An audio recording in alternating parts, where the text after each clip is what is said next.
Trump makes a decision to prevent Iraq from importing gas and electricity from Iran. We know Iraq is working on getting its gas facilities up to speed for consuming and using their own natural gas products. As far as electricity, Iraq is going to need a bit of help from the US. You can expect the US to help build infrastructure in Iraq. In the long run, this will bring more stability to Iraq and stop influence from Iran. There needs to be a quick response to make this work. We have two world organizations, one is the World Bank, and one is the IMF. Those two organizations have held this up for us, and we need them to release it. And I believe that even now as we speak, those two organizations are being dismantled. I've been told we're 95% of the way that those two organizations, World Bank and IMF, are being dismantled. And the theory is that if they keep doing what they're doing to make that happen, then we could be ready to go and get notified over this weekend. Could be Saturday, could be Sunday, and then which case we could start, if not over the weekend, we would start very early next week. Be careful.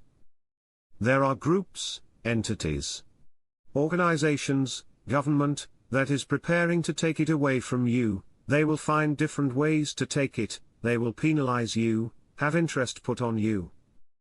You will make a mistake, they will capitalize on it. I told you to get a team together. I told you to get professionals together. If you don't do that, I'm sorry, I wish you the best, they're waiting for you. They are looking. The last administration had 80-90,000 agents that were going to come out and get you. You thought that was a mistake. You thought that's not part of what's going on. Why would you need that many? Al-Sudani asks the Trump administration to continue granting Iraq an exemption from importing Iranian gas. Quote, Al-Sudani said in an interview with Ashaq al-Awsat, the previous, U.S. administration gave us an exemption from these sanctions.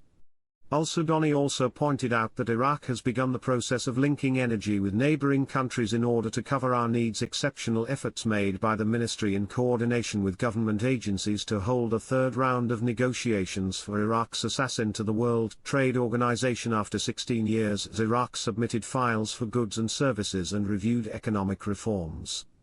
I think you guys can get the picture. If the United States thinks the security and stability is going to be good, they're going to be there. I told you guys, that we were looking for this to happen Wednesday. We had intended to go, and everything was ready to release. The Treasury was told not to let it go.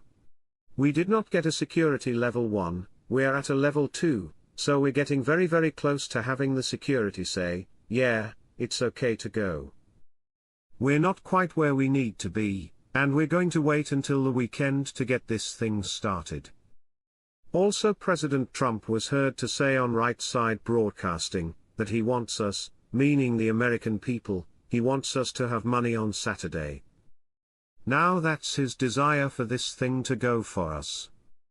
The Iraqis should be proud of achieving this, international level of cross-border training, status, as it is the last of the reforms and the last of many. Such a kickstart and renovation of a nation, that has been so far behind the rest of the world, has never been attempted before.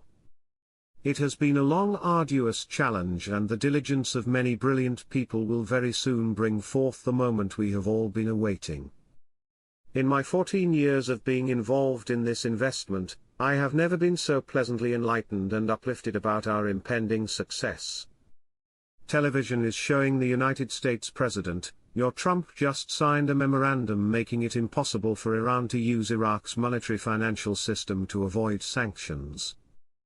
Wow! Frank, to see what Trump just did against Iran by using Iraq is an indication that Sudani and Trump are shoulder to shoulder. This action by Trump tied Iran's hands even strong against stealing your purchasing power. Trump is protecting the new exchange rate right along with Sudani. Newspaper reveals, Trump will lead an economic war that includes Iraq. Quote, Iraqi circles have raised their warnings about the imposition of economic sanctions by the Donald Trump administration. The first in the Trump era. Sanctions targeting Iran's economic lung. The U.S. Treasury Department announced on Thursday the imposition of the first sanctions during the Donald Trump era on individuals and oil tankers that help ship millions of barrels of Iranian crude annually to China. The U.S. Treasury is targeting an oil network that brings hundreds of millions of dollars to the Iranian military, as Tehran brings in billions of dollars every year through oil sales to finance its activities and support Hamas, the Houthis and Hezbollah complex networks and methods of smuggling dollars from Iraq to Iran. American report reveals the details. This lays out the perfect reasons to have an RV and fix it. All they need to do to fix this is revalue the Iraqi currency, the dinar. A source in the North Oil Company reported on Saturday that production has been resumed in 35 wells of the Jamba oil field in Kirkuk, while confirming that the North Oil Company is awaiting the British BP company's project for the company's development work after completing the deal between the Ministry of Oil and the British Oil Company.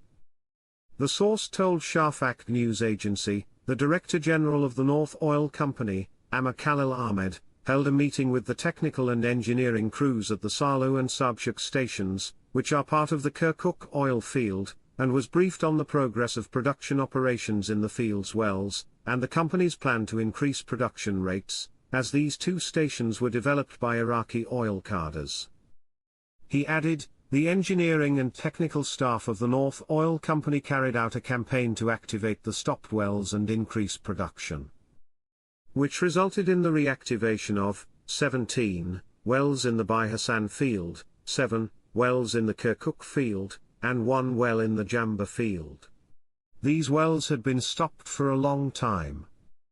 In addition to the work of activating Kirkuk well 361, by recycling nitrogen and returning it to production, Kirkuk well 344 was perforated in the Sabshuk area, and a number of other wells in the area were evaluated. He continued, the company's plan is to work during the current week on Kirkuk wells, 234,329,328,327,341, in the Salu and Sabshuk areas, and Bai Hassan wells, 49,161,164,184, in the Kotka and Daoud Kirka areas within the Bai Hassan oil field, and Kirkuk well, 257, in the Shuror area.